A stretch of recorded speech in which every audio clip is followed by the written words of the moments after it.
மேஷ ராசிக்கு இந்த குரு பயிற்சி எப்படிப்பட்ட பயிற்சியாக இருக்க போகுதுங்க? மேஷத்துக்கு குரு யோகாதிபதி, பாக்கியாதிபதி. ஸோ அப்படிப்பட்ட மேஷராசிக்கு 4ஆம் இடத்துல இருக்கக்கூடிய குரு அதிகமான சொத்து சுக சேர்க்கையை கொடுப்பாரு.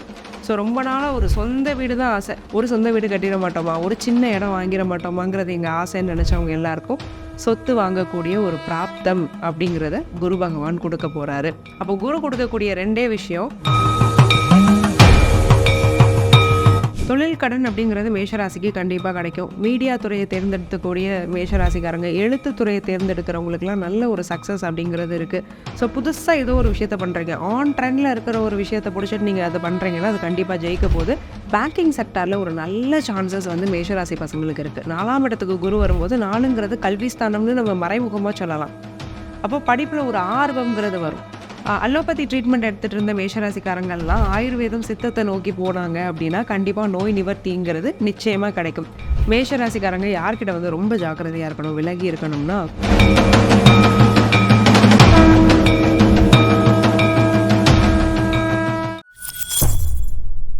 பக்தி பிளஸ் அனைவருக்கும் வணக்கம். இன்று நம்மோடு இருந்த பேர் ஆஸ்ட்ரோ முத்துக்குமாரி அவர்கள். வணக்கம் மேம். வணக்கம் சார்.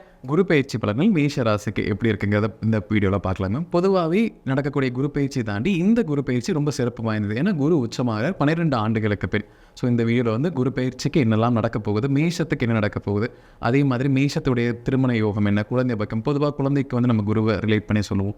ஸோ அதாகட்டும், ஒரு பிரத்யேகமான குரு ஸ்தலத்தையும் இந்த வீடியோவில் நம்ம பார்க்கலாம் மேம். நேருக்காக மேஷராசி குரு பயிற்சி செல்ல வேண்டிய ஒரு கோயில் ப்ளஸ் தானங்கள் இதெல்லாமே நம்ம பார்க்கலாம் மேம். மேஷ ராசிக்கு இந்த குரு பயிற்சி எப்படிப்பட்ட பயிற்சியாக இருக்க போகுதுங்க மேம்? மேஷ ராசிக்கு உச்ச குரு வரப்போகிறாரு. ஸோ மேஷத்துக்கு குரு யாருங்கிறது ரொம்ப முக்கியம். மேஷ ராசிக்கு குரு பயிற்சி எப்படி இருக்குங்கிறத பார்க்குறதுக்கு முன்னாடி, மேஷத்துக்கு குரு யோகாதிபதி, பாக்கியாதிபதி. பாக்கியம்னா என்ன? எல்லாமே பாக்கியம் தான். அம்மாவாகிறது பாக்கியம், அப்பா ஆகிறது பாக்கியம், கணவன் ஆகிறது பாக்கியம், மனைவி ஆகிறது பாக்கியம், வீடு கட்டுறது ஒரு பாக்கியம்.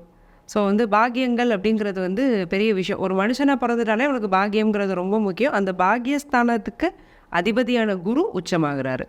உச்சமாகிறது எங்கன்னா சுகஸ்தானத்தில். அப்போ மேஷத்துக்கு குரு 9, 12ஆம் அதிபதி, பாக்கியாதிபதி, விரையாதிபதி, சுகஸ்தானாதிபதின்னு சொல்லலாம். 4ல் உச்சமாகிறதுங்கிறது ரொம்ப சிறப்பு. ஒரு யோக கிரகம் அதிக பலத்தோட ஒரு பலனை கொடுக்க போகுது மேஷராசிக்கு.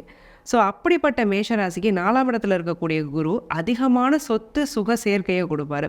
ஸோ ரொம்ப நாளாக ஒரு சொந்த வீடு தான் ஆசை, வேறு ஒன்றும் நாங்கள் பெருசாக ஆசைப்படல, வாடகை வீட்டில் இருந்துகிட்ருக்கோம், ஒத்திக்கு இருந்துகிட்ருக்கோம், ஒரு சொந்த வீடு கட்டிட மாட்டோமா, ஒரு சின்ன இடம் வாங்கிட மாட்டோமாங்கிறது எங்கள் ஆசைன்னு நினச்சவங்க எல்லாருக்கும் சொத்து வாங்கக்கூடிய ஒரு பிராப்தம் அப்படிங்கிறத குரு பகவான் கொடுக்க போகிறாரு.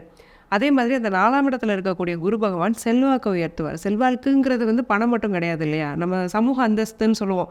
4 பேர் நம்மளை பாராட்டுறது, 4 பேர் நம்மளை மதிக்கிறது, நம்ம செய்யக்கூடிய வேலைக்கு கிடைக்கக்கூடிய அங்கீகாரம். அப்போ குரு கொடுக்கக்கூடிய ரெண்டே விஷயம், ஒன்று கௌரவம், இன்னொன்று சொத்து சுகம். ஸோ இது ரெண்டுமே ஒரு மனித வாழ்க்கைக்கு அத்தியாவசியமான ஒன்று. மேஷராசிக்கு அப்பேற்பட்ட ஒரு அற்புதமான குரு பயிற்சியாக இந்த குரு பயிற்சி அமையுது. இந்த குரு பயிற்சிக்கு பேர் மேஷ ராசிக்கு ஒரு உளவியல் மாற்றம் நடக்க போகுது. டெய்லி லைஃப்பில் அவங்க எப்போவுமே ஒரே மாதிரி இருப்பாங்க, அவங்க கேரக்டர் எல்லாமே நமக்கு தெரியும். அதை தாண்டி இந்த விஷயம் இந்த குரு பயிற்சி மாறப்போகுது. இல்லை நீங்கள் இதை மாற்றிக்கோங்க, குரு பயிற்சி ரொம்ப யோகமாக இருக்கும் அப்படின்னா என்னவாக இருக்கும் மேம்? தைரிய குறைவு அப்படிங்கிறது மேஷத்துக்கு இருந்திருப்போம். பொதுவாக ராசிக்காரங்க வந்து தைரியமானவங்கன்னு தான் நம்ம எல்லா இடத்துலையுமே சொல்லியிருப்போம். இப்போ அவங்களுக்கே ஒரு யோசனை வரும், இந்த இடத்துல நம்ம இதை பேசியிருந்துருக்கலாம், ஏன் நம்ம அமைதியாக இருந்தோம், நம்ம மேலே தான் நியாயம் இருக்குல்ல, அப்புறமும் ஏன் ஒருத்தங்க வந்து வீண் பழி போடுறாங்க, நம்மளை தப்பாக ஒரு இடத்துக்கு திசை திருப்புறாங்கன்னு தெரிஞ்சு அவங்களுக்கு உடன்படுகிறோம். இந்த மாதிரியான கேள்விகளை மேஷம் தனக்குள்ளே கேட்டிருக்கும். கடந்த 1.5 வருஷமாக தைரியஸ்தானத்தில் குரு உட்கார்ந்துருந்தார், 3ஆம் இடத்துல. குரு பொதுவாக என்ன பண்ணுவார்னா, இருக்கிற இடத்துல ஒரு சிக்கலை கொடுத்துட்டு தான் தீர்வு கொடுப்பார். ஸோ அப்போ 3ஆம் இடத்துடைய ஜட காரகத்துவம் அப்படிங்கிறது தைரிய குறைவு. ஸோ அந்த தைரிய குறைவு அப்படிங்கிறத குரு கொடுத்துருவார். இப்போ 4ஆம் இடத்துக்கு குரு வரார்ல, அப்போ என்ன ஆகும்னா எதையுமே தைரியமாக எடுத்து பேசுகிறது, முன்னின்று பேசுகிறது. யாரோ ஒருத்தர் இருப்பாங்க, ஸோ அவங்கள பார்த்தாலே நம்ம ஒரு மாதிரி பிரமிப்பாக வியப்பாக அவங்கள பார்த்துட்டே இருந்திருப்போம். இவங்க எதாவது சொன்னால் அது சரின்னு நமக்கு படல அப்படின்னாலுமே சரின்னு தலையாட்டியிருப்போம். அப்படிப்பட்ட நபர்கள்ட்ட கூட இல்லைங்க இது தப்பு அப்படின்னு முகத்துக்கு நேராக ஸ்ட்ரைட்டாக பேசக்கூடிய ஒரு தைரியம் அப்படிங்கிறது மேஷத்துக்கு வரும். சாதாரண விஷயமா இது தெரியலாம், பட் இந்த தைரியத்தினால அவங்களுக்கு கிடைக்கக்கூடிய ஒரு தன்னம்பிக்கை இருக்குது பார்த்தீங்களா, அது அவங்களுடைய வாழ்க்கையில் அடுத்த கட்டத்துக்கு அவங்க மூவ் ஆகுறதுக்கான உதவியை கண்டிப்பாக செய்ய போகுது. மேஷராசினியர்களுக்கு இந்த காலகட்டத்தில் வந்து குருவோட பார்வைகளுக்கு ஒரு பலன் இருக்கணும். பொதுவாகவே ஒரு சொல்லுவாங்க, குரு பார்வை கோடி நன்மைன்னு சொல்லுவாங்க. ஸோ இந்த குரு மேஷத்துக்கு எங்கெல்லாம் பார்க்குறாரு, அதுக்கான பிரத்யேக பலன்கள் என்னென்னங்க? குரு பார்க்குற 3 இடங்கள் 8, 10, 12ஆம் இடங்களை மேஷராசிக்கு குரு பார்க்குறாரு. 8ஆம் இடத்துக்கு விழக்கூடிய குரு பார்வைங்கிறது அதிர்ஷ்டம் அப்படிங்கிறது வந்து ஒரு அளவுகோலில் சொல்லுவோம் இல்லையா, அளக்கவே முடியாத அதிர்ஷ்டம்னா என்னென்னா 8. 8 வந்து ஜோதிடமே என்ன சொல்லணும்னா அன்பிரடிக்டபிள். லாட்ரி ஒருத்தருக்கு விழுதுன்னா 8ஆம் இடம் வலுவாக இருக்கணும். ஷேர் மார்க்கெட்டில் ஒரு 10 ரூபாயை போட்டு 100 ரூபாய் எடுக்கிறாருன்னா அதுக்கு 8ஆம் இடம். ஒன்றுமில்லை, நம்ம சம்பாதிக்கிறோம், 10 ரூபா கையில் வருதுன்னா அது வேறு. ஒன்றுமே செய்யாமல் இருந்துட்டு 10 20ன்னு கையில் கிடைக்குதுன்னு வச்சுக்கோங்களேன், எதிர்பாராத அதிர்ஷ்டம். திண்ணையில் இருந்தவங்களுக்கு திடுக்குன்னு வந்ததா யோகம்ங்கிற பழமொழியெல்லாம் சொல்லுவாங்கள்ல, அதெல்லாம் எதை பேஸ் பண்ணி வந்ததுன்னா 8ஆம் இடம். அப்பேற்பட்ட 8ஆம் இடத்துக்கு வந்து குரு பார்வை விழும்போது மேஷம் என்ன செய்யணும், நல்ல இன்வெஸ்ட்மெண்ட்ஸ் பண்ண ஆரம்பிக்கணும். கொஞ்சம் ஒரு ஃபினான்ஷியல் நாலேஜ் இல்லைனாலும் என்னங்கிறத கற்றுக்கிட்டு அல்லது ஒரு எக்ஸ்பர்ட்ஸ்கிட்ட தெரிஞ்சுக்கிட்டு பணத்தை நல்லா பிரித்து இன்வெஸ்ட் பண்ணாங்கன்னா அதன் மூலமாக ஒரு நல்ல லாபம் அப்படிங்கிறது வரும். எதிர்பாராத அதிர்ஷ்டங்கிறது கிடைக்கிறதுனால நமக்கெல்லாம் இது கிடைக்குமா அப்படின்னு யோசிக்காமல் எல்லா ஆப்பர்ச்சுனிட்டியும் கொஞ்சம் கதவை தட்டி பார்க்கணும். டக்குன்னு திறந்துடும் நம்ம லக்குக்கு. ஸோ அதிர்ஷ்டம் அப்படிங்கிறத குறிக்கக்கூடிய 8ஆம் இடத்துக்கு குரு பார்வை விடுறது சிறப்பு. குருவுடைய இன்னொரு பார்வை 180 டிகிரியில் சமசப்தமாக விழுற பார்வை வந்து 10ஆம் இடத்துக்கு விழுதுங்க. ஸோ 10ல் விழக்கூடிய குரு பார்வை என்ன பண்ணோம்னா தொழில் மேன்மையை கொடுக்கும். ஸோ தொழிலில் அடுத்த கட்டத்துக்கு போகிறது, புதுசாக தொழில் தொடங்குறது, இதெல்லாம் மேஷராசிக்காரங்க பண்ணுவாங்க. 12ஆம் இடத்துக்கு குரு பார்வை விழுது. இங்கே சனி ஏற்கனவே உட்காந்துருக்கிறாரு. அப்போது வீண் விரயம்னு வந்துட்டு இருந்தது, மெடிக்கல் எக்ஸ்பென்ஸ் நிறைய ஆகிட்டு இருந்தது. 100 ரூபா இருந்ததுன்னா 200 ரூபா செலவாச்சு, அதெல்லாம் குறைய போகுது குரு பார்வையினால். ஸோ அந்த மாதிரி ஒரு 3 மகத்தான இடங்களை குரு பார்த்து நல்ல பலன்களை மேஷராசி கொடுக்குறேன். மேஷராசினியர்களுக்கு ஒரு பிஸ்னஸ் பண்ணிகிட்டு இருக்கேன், நான் இந்த துறையில் வந்து நான் இன்வெஸ்ட்மெண்ட்ஸ் பண்ணலான்னு இருக்கேன். நான் சில நபர்கள் வந்து இந்த டைம் தான் நான் பிஸ்னஸ் ஆரம்பிக்க போகிறேன், குரு பயிற்சி உச்ச குருன்னு சொல்கிறீங்க, ஸோ இது கரெக்டாக இருக்குமா, நான் எந்த மாதிரி துறைகள் பண்ணலாம், பிஸ்னஸில் முதலீடு செய்யலாமா, லோன் வாங்கலாமா, இந்த மாதிரி பல்வேறு விஷயங்கள் இருக்குது. அதுக்கான பதில் தொழில் கடன் அப்படிங்கிறது மேஷராசிக்கு கண்டிப்பாக கிடைக்கும். மீடியா துறையை தேர்ந்தெடுக்கக்கூடிய மேஷராசிக்காரங்க, எழுத்து துறையை தேர்ந்தெடுக்கிறவங்களுக்குலாம் நல்ல ஒரு சக்ஸஸ் அப்படிங்கிறது இருக்குது. ஸோ புதுசாக ஏதோ ஒரு விஷயத்தை பண்ணுறீங்க, ஆன் ட்ரெண்டில் இருக்கிற ஒரு விஷயத்தை பிடிச்சிட்டு நீங்கள் அதை பண்ணுறீங்கன்னா அது கண்டிப்பாக ஜெயிக்க போகுது. நான் ஏற்கனவே சொன்ன மாதிரி 10ஆம் இடம் அப்படிங்கிறது தொழில் ஸ்தானம், அங்கே உச்ச குருவுடைய பார்வை விழுது. அப்போ என்ன ஆகுதுன்னா, உழைக்கும் வர்க்கம், ஒர்க்கிங் கம்யூனிட்டியில் இருந்த நிறைய மேஷராசிக்காரங்க இப்போ தொழில் முனைவோர் ஆக போகிறீங்க. நீங்கள் 4 பேருக்கு சம்பளம் கொடுக்க போகிறீங்க. பொதுவாக இந்த குரு பயிற்சி வர்றதே உங்களை முதலாளி ஆக்கிறதுக்கு தான். அப்போ முதலாளி ஆகணுங்கிற ஆசை இருக்கும்போது துணிஞ்சு நீங்கள் அதில் இறங்கலாம், நல்லா இன்வெஸ்ட் பண்ணலாம். தொழில் கடனே நீங்கள் வாங்குறீங்க அப்படின்னாலும் 11ஆம் அதிபதியான சனிக்கு குரு பார்வை இருக்குது. அப்போ கடனை ஈஸியாக அடைக்கக்கூடிய ஒரு அமைப்பு, நல்ல வேலையாட்கள் கிடைப்பாங்க. சனிங்கிறவங்க உங்களுக்கு கீழே வேலை செய்கிறவங்கள குறிப்பார். அப்போ நல்ல வேலையாட்கள் கிடைக்கிறது, அவங்கள சரியாக நீங்கள் வேலை வாங்கி உங்கள் பிஸ்னஸை நல்லபடியாக ரன் பண்ணுறது, நிறைய கான்டாக்ட்ஸ் கிடைக்கும். 11ஆம் அதிபதி சனிக்கு குரு பார்வை இருக்குது, நிறைய தொழில் சம்மந்தப்பட்ட கான்டாக்ட்ஸ் கிடைக்கும். தொழிலை பற்றி புதுசாக நிறைய விஷயங்களை படிப்பீங்க, கற்றுப்பீங்க, ட்ராவல் பண்ணுவீங்க. தொழில் அடுத்தடுத்த கட்டங்களுக்கு கொண்டு போய் பெரிய ஒரு தொழில் அதிபர் ஆகிறதுக்கான ஒரு யோகம் மேஷராசிக்காரங்களுக்கு நிச்சயமாக இருக்குது. மேஷராசியில் வந்து நான் ஒரு வேலைக்கு போகிறேன், இல்லை நான் ஒரு வேலையிலிருந்து நான் அடுத்த வேலை முயற்சி பண்ணுறேன், இந்த வருடம் நான் அதை பண்ணலாமா, வேறு எனக்கு இன்க்ரிமெண்ட் ப்ரொமோஷன்லாம் கிடைக்குமா, அடுத்த கட்டத்துக்கு நகர முடியுமாங்கிற கேள்விகள் இருக்கும். அதுக்கு இந்த குரு பயிற்சி எப்படி சப்போர்ட் பண்ணுங்க? மேஷராசிக்காரங்களுக்கு வேலை எப்படி இருக்க போகுது, நாங்கள் வந்து வேலை தான் செய்கிறோம், எங்களுக்கு வந்து ப்ரமோஷன் இன்க்ரிமெண்ட்லாம் நாங்கள் எதிர்பார்க்குறோம், எனக்கு கீழே வேலை செய்கிறவங்கலாம் முன்னாடி போகிறாங்க, நான் அங்கேயே தான் இருக்கிறேன். விரைய சனி இல்லையா, என்ன பண்ணுவார்னா வேலை நிறைய வாங்குவார். இவங்கெல்லாம் பார்த்தீங்கன்னா வாங்குகிற சம்பளத்துக்கு அதிகமாக வேலை செஞ்சுருப்பாங்க. அந்த தொழிலுக்கான ஒரு அங்கீகாரம் கிடச்சிதானா இல்லை. ஸோ இது வந்து மேஷம் வந்து பொதுவாகவே அனுபவிக்கிற ஒரு பலன். ஏன்னா மேஷம் வந்து ஒர்க்கஹாலிக்ஸ்னு சொல்லலாம், வேலை செய்ய சளைக்க மாட்டாங்க. ஒரு பழக்கம் இவங்ககிட்ட விசித்திரமாக என்ன இருக்கும்னா, தன் வேலையை இன்னொருத்தங்கிட்ட கொடுக்க பிடிக்காது. கஷ்டமே பட்டாலும் என்ன பிரச்சனைனாலும் நானே செய்கிறேன், நீ செஞ்சேன்னா எனக்கு திருப்தி இல்லை. ஸோ அப்படி இருக்கிறவங்க என்ன பண்ணுவாங்க, வேலை தானே நிறைய பார்ப்பாங்க. அங்கீகாரம் அவங்க கிடைக்குதுன்னா அது ஒரு கொஷின் மார்க்கு. இந்த சமயம் அந்த அங்கீகாரம் கிடைக்கும். ஸோ நிச்சயமாக ப்ரொமோஷன் அப்படிங்கிறத இவங்க எதிர்பார்க்கலாம். எப்போனா ஜூன் 2ஆம் தேதி குரு பயிற்சி ஆகிறாரு, ஜூன் மாதத்துக்கு அப்புறம் செகண்ட் ஹாஃப் ஆஃப் 2026 சூப்பராக இருக்கும். ஸோ ஒரு ப்ரொமோஷனை நீங்கள் எதிர்பார்க்கலாம். இன்க்ரிமெண்ட்டை நீங்கள் பேச்சுவார்த்தை நடத்தும் பட்சத்தில் கிடைக்கும். கம்யூனிகேஷனை குறிக்கிற 2ஆம் இடம் வலுவாக தான் இருக்குது. ஸோ பேசி நீங்கள் இன்க்ரிமெண்ட் வாங்கிக்கிற மாதிரி இருக்கும். இப்போ வேறு இடத்துல எங்களுக்கு வேலை கிடைக்குமா மேஷராசிக்காரங்களுக்கு இந்த குரு பயிற்சிக்கு அப்புறம் நீங்கள் கேட்டிங்கன்னா, வெளிநாடு, வெளி மாநிலம், குறிப்பாக அரப் கண்ட்ரீஸில் நீங்கள் ஏதாவது வந்து வேலைக்கெல்லாம் முயற்சி செய்கிறீங்கன்னா நிச்சயம் அது கிடைக்கிறதுக்கான யோகமும் இருக்குது. மேஷ ராசியில் பல்வேறு நபர்கள் இப்போ கவர்மெண்ட் எக்ஸாம் ப்ரிப்பேர் பண்ணுறாங்க. உதாரணத்துக்கு ஒரு பேங்கிங் எக்ஸாம் ஆகட்டும், டிஎன்பிஎஸ்சி ஆகட்டும், யூபிஎஸ்சி, இந்த மாதிரி பல்வேறு துறைகள் முயற்சி பண்ணிகிட்டு இருக்காங்க. தொடர் தோல்விகளுமே சந்திச்சுட்டு இருக்காங்க.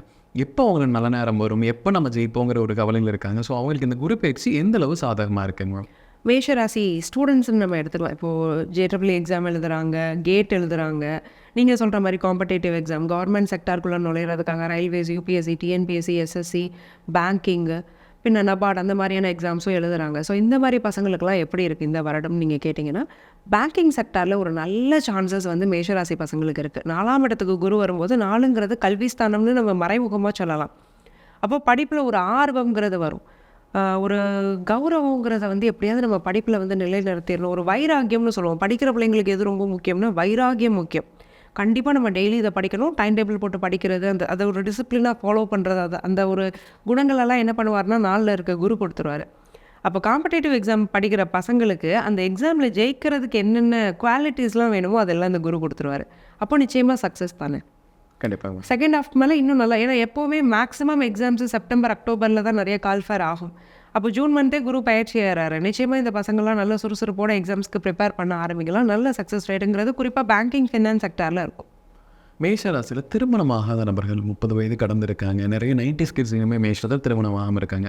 இவங்களுக்கு எல்லாமே பொதுவாக குரு பலன் வரல, குரு பார்க்கல, இந்த மாதிரி பல்வேறு காரணங்கள் இருக்குது சொல்கிறாங்க. ஸோ இப்போ குரு பயிற்சி ஆகுது, உச்சமாக வேற ஆகுது. ஸோ இது எந்த அளவு திருமண யோகத்தை அவங்களுக்கு தரப்போகுதுங்க? மேஷராசிக்காரங்களுக்கு குரு பயிற்சிக்கு அப்புறம் திருமண யோகங்கிறது ரொம்பவே வலுவாக தான் இருக்குது. அப்போ கேட்பீங்க, வியாழ நோக்கம் தான் மேஷத்துக்கு வரல, இல்லை 5-7க்கு வந்து குரு பார்வை விழல, அப்புறம் எப்படி நீங்கள் திருமணம் ஆகும்னு சொல்கிறீங்க? மாங்கல்ய ஸ்தானத்துக்கு விழுது குருவுடைய பார்வை. 12ஆம் இடம்ங்கிறது இல்லறம், தாம்பத்தியம், அதுக்கு குருவுடைய பார்வை விழுது. அப்போ மாங்கல்ய ஸ்தானத்துக்கு குரு பார்வை வரும்போது ஒரு பெண்ணுக்கு கணவனும் ஒரு கணவனுக்கு மனைவியும் கிடைக்கிறதுக்கான யோகங்கிறது அந்த 8ஆம் இடம் வந்து மறைமுகமாக கொடுக்குது. 12ங்கிறது இல்லறம். ஸோ அப்போ இந்த 2 இடத்துக்குமே குரு பார்வை இருக்கும்போது அதுவுமே திருமண யோகத்தை தரத்தான் செய்யும். இப்போ ஒரு 70 வயதில் உள்ள ஒரு ஆணுக்கோ பெண்ணுக்கோ கூட வியாழ நோக்கம் வரும். அப்போ நம்ம கல்யாணம் பண்ணுவோம்னா 70ஆம் கல்யாணம் பண்ணுவோம். ஸோ 60ல் ஒரு கல்யாணம், 70ல் ஒரு கல்யாணம்னு பண்ணுவோம். அந்த மாதிரி தான் நம்ம எடுத்துக்கணுமே தவிர வியாழ நோக்கம் மட்டுமே ஒரு காரணி கிடையாது. ஸோ இங்கே மாங்கல்ய ஸ்தானம் 12ஆம் இடமான சுகஸ்தானத்துக்கு வந்து குரு பார்வை விழுறதுனால நிச்சயமாக மேஷராசி ஆண்களுக்கோ பெண்களுக்கோ நல்ல வரனே அமைஞ்சு நல்லபடியாக திருமணம் நடக்கும்.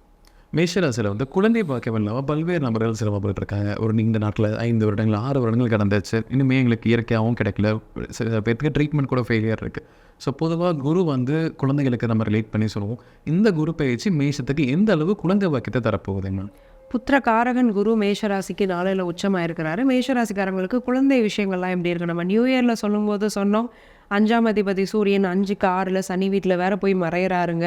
ஸோ அதனால் குழந்தைக்காக ட்ரை பண்ணுறவங்கலாம் ட்ரீட்மெண்ட்டுக்கெலாம் நீங்கள் போய்க்கோங்க. ட்ரீட்மெண்ட்னு ஒன்று சஜஸ்ட் பண்ணுறாங்கன்னா அதை நீங்கள் வந்து நெக்லெக்ட் பண்ணாமல் எடுத்துக்கோங்கன்னு நம்ம சொல்லியிருக்கோம். அந்த மருத்துவம் வந்து வெற்றிகரமாக அமைகிற ஒரு அமைப்பை யார் கொடுப்பான்னா குரு கொடுப்பார். நம்ம அப்போவே சொல்லியிருந்தோம், கவலைப்படாதீங்க, ஜூன் மாதத்துக்கு மேலே குரு வந்து உச்சமாயிடுறாரு. அப்போ அந்த குரு வந்து உச்சமாக போகிறாரு, வேறு எதுக்கு கவலைப்படணும்? இப்போ எப்படி வந்து குருவை வந்து நீங்கள் குழந்தைய கொடுப்பாருன்னு நீங்கள் சொல்கிறீங்க? 5ஆம் இடத்தோடு அவர் தொடர்பு இல்லை, 4ல் இருக்கிறார்ல. 4ல் என்னது? மன நிறைவு. இப்போ குழந்தை இல்லாதவங்களுக்கு வேறு என்ன கஷ்டமாக இருக்க போகுது? குழந்தை இல்லை. அப்போ குழந்தை இல்லைங்கிறது மட்டும்தான் அவங்களோட உச்சபட்ச கஷ்டம். அப்போ அந்த மன கஷ்டங்கிறது நீங்கிற இடத்துக்கு தானே குரு வராரு. அப்போ இதுக்கு ஒரு வழியை கொடுத்துருவாரு. அப்போ நிச்சயமாக நீங்கள் என்ன பண்ணணும்னா ட்ரீட்மெண்ட்டுக்கு போயிடணும். அது போக நம்ம ஒரு குரு ஸ்தலத்தையும் நான் இந்த வீடியோலேயே சஜஸ்ட் பண்ணுவேன். அதுவும் என்னென்னு பார்த்தா, இந்த டெம்பிளுக்கும் நீங்கள் போயிட்டு வந்துட்டீங்க அப்படின்னா குழந்தை பிரார்த்தன் சர்வ நிச்சயமாக இருக்கும் மேஷராசிக்காரங்களுக்கு. கண்டிப்பாக. இப்போ மேஷராசி நேயர்களுக்கு பொதுவாகவே இருக்கக்கூடிய பிரச்சனைனா பணம் ரீதியாக வரக்கூடிய பிரச்சனை தான். எனக்கு பணம் சம்பாதிக்க வழி இல்லை, இல்லை சம்பாதிச்சாலும் எனக்கு தங்க லாபமாக கிடைக்க மாட்டேங்குது. ஸோ இந்த லாபம் அப்படிங்கிறதாகட்டும், பண வரவு, பண சேர்க்கை, இதுக்கெல்லாம் இந்த குரு பயிற்சி எப்படி சப்போர்ட் பண்ணுது? இவங்களுக்கு இது எப்படி இருக்கும் மேம்? மேஷராசிக்காரங்களோட பணப்புழக்கம் எப்படி இருக்க போகுது? குரு உச்சமாகறாருங்கிறீங்களே, பணத்தை கொடுப்பாரா? கண்டிப்பாக கொடுப்பாரு. 4ஆம் இடம், சொத்து தான் வாங்க போகிறீங்கன்னு நம்ம முதலே சொல்லிட்டோம்ல. காசு இல்லாமல் எப்படி சொத்து வாங்க முடியும்? சரி, அப்போ நாங்கள் கடன் வாங்க வேண்டியது வருமா? வாங்க வேண்டியது வரும். 6ஆம் அதிபதி புதன் சனியோட வீட்டில் இருக்க தான் இந்த வருடமே பிறந்திருக்கு. அப்போ என்னென்னா கடன்னு நீங்கள் கண்டிப்பாக வாங்கணும். 11ஆம் அதிபதிக்கு குரு பார்வை இருக்கிறதுனால கடனை ஈஸியாக அடைச்சிடுவீங்க. அப்போ கடன் வாங்கி சொத்து வாங்கக்கூடிய ஒரு யோகம்னு இருக்குது. கடன் ஒன்று வாங்கும்போது நம்ம என்ன பண்ணுவோம்? வீண் செலவுகளை குறைப்போம். அந்த கடனை நம்ம அடைப்போம். அந்த கடன் எங்கே போயிருக்கு? ஒரு சொத்தாக மாறி இருக்குது. அப்போ எப்படினாலும் டேரெக்டாவோ இன்டெரக்டாவோ குரு என்ன பண்ணுறாருனா ஒரு பொருளாதார ரீதியாக மேஷராசிக்காரங்களை முன்னேற்றுறாருன்னு தான் நம்ம சொல்லணும். 4ஆம் இடத்துல குரு பார்வை இருக்கும்போது அம்மாவுடைய உதவிங்கிறது கிடைக்கும். அம்மா வழி சொத்து கைக்கு வரலாம், இல்லை அம்மாவுடைய வழிகாட்டுதல் மூலமாக ஏதாவது ஒரு பொருளாதார லாபம் அப்படிங்கிறது கிடைக்கலாம். பொதுவாக பெண்களால் யோகம்னு நீங்கள் எடுத்துக்கலாம். நீங்கள் ஒரு மேஷராசியில் நீங்கள் ஒரு பெண்ணாகவே இருந்தாலும் உங்களுக்கு இன்னொரு பெண்ணால் ஒரு பொருளாதார யோகம் கிடைக்கும். வேலையே தேடுறீங்கனாலும் இதை விட அதிகமான சம்பளம் வேணும், காசு தானே. அப்போ சம்பளம் வேணும்னு நினைக்கிறீங்கன்னா ஏதாவது உங்களோட சர்க்கிளில் இருக்க ஒரு ஃபீமேல் கலீக்ட ஒரு ரெஃபரன்ஸ் கேட்டிங்கன்னா அவங்க உங்களுக்கு நல்ல வேலையாக வாங்கி தந்துடுவாங்க. ஸோ இந்த மாதிரி நேரடியாக இல்லைனாலும் பல வகையில் மறைமுகமாக குரு வந்து மேஷராசிக்கு பொருளாதாரத்தில் முன்னேற்றுவார். மேஷராசி நேயர்களுக்கு பொதுவாகவே வந்து உடல் நலத்தில் வந்து பல்வேறு பிரச்சனைகள் இருந்துகிட்ருக்கு. இந்த காலகட்டத்தில் வந்து உடலத்தில் புது பிரச்சனை வருமா, இல்லை பெரும்பாலும் குரு நல்லது தான் செய்வார்? அப்போ எந்த மாதிரி பிரச்சனைகளை குறைப்பாருங்க மேம்? அலோபதி ட்ரீட்மெண்ட் எடுத்துகிட்டு இருந்த மேஷராசிக்காரங்கள்லாம் ஆயுர்வேதம் சித்தத்தை நோக்கி போனாங்க அப்படின்னா கண்டிப்பாக நோய் நிவர்த்திங்கிறது நிச்சயமாக கிடைக்கும். 11ஆம் அதிபதி வந்து சனி. 11 அப்படிங்கிறது நோயிலிருந்து நிவர்த்தி. 6ஆம் இடம் நோயை கொடுக்கும், 11ஆம் இடம் நோயிலேருந்து ஒரு ரிலீஃபை கொடுக்கும். அப்போது நாள்பட்ட நோயில் நாங்கள் மாட்டிகிட்டு இருக்கோம், என்ன பிரச்சனைன்னே தெரில, எத்தனை டாக்டர்கிட்ட போனாலும் மெடிசன் எடுத்தாலும் எங்களுக்கு சரியே ஆகலை, திரும்ப திரும்ப வந்துக்கிட்டே இருக்கு, நாங்களும் விட்டுட்டோம், எங்கே போய் பார்த்து என்ன பிரயோஜனம்னு விட்டுட்டோம்னு யோசித்தவங்க எல்லாம் இப்போ கண்டிப்பாக இந்த சமயத்தில் மாற்று மருத்துவத்துக்கு நீங்கள் போகும் பட்சத்தில் அதன் மூலமாக நல்ல தீர்வுங்கிறது கிடைக்கும்.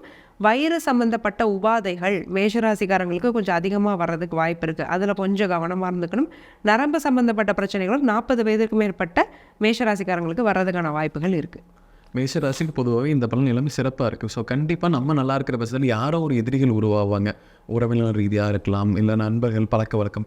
ஸோ இந்த நபர்கள் நம்ம மேலே பொறாமைப்படுவாங்க, யாரிடம் நம்ம கொஞ்சம் ஜாக்கிரதையாக இருக்கணும், விலகி இருக்கணும்னா யாராக இருக்குங்க?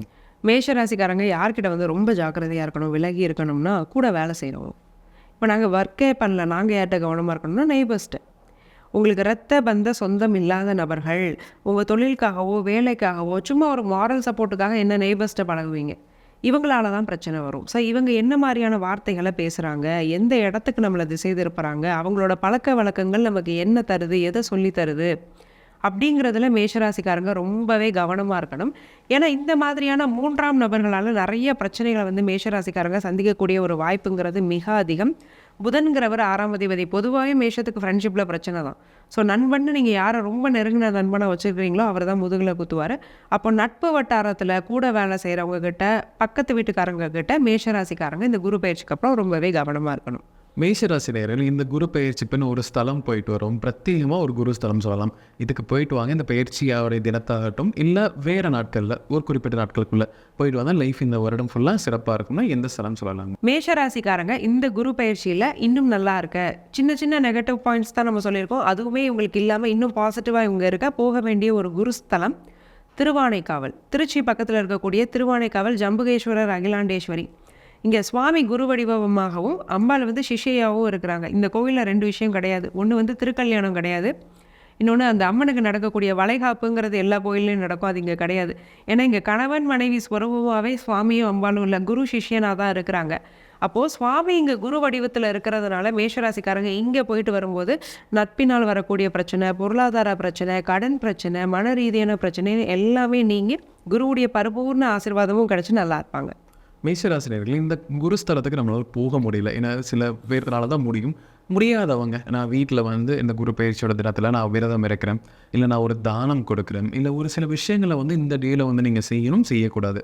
ஸோ பிரத்யேகமாக கோயிலுக்கு போகாதவங்களுக்காக நம்ம என்ன சொல்லலாங்க மேம்? கோயிலுக்கு என்னால் போக முடியல, நீங்கள் திருவானைக்காவல் போக சொல்லியிருக்கிறீங்க, நான் ஒரு முறை தான் போக சொல்லியிருக்கேன், அதுக்கு கூட போக முடியாத ஒரு சூழ்நிலை சில பேருக்கு இருக்கலாம்.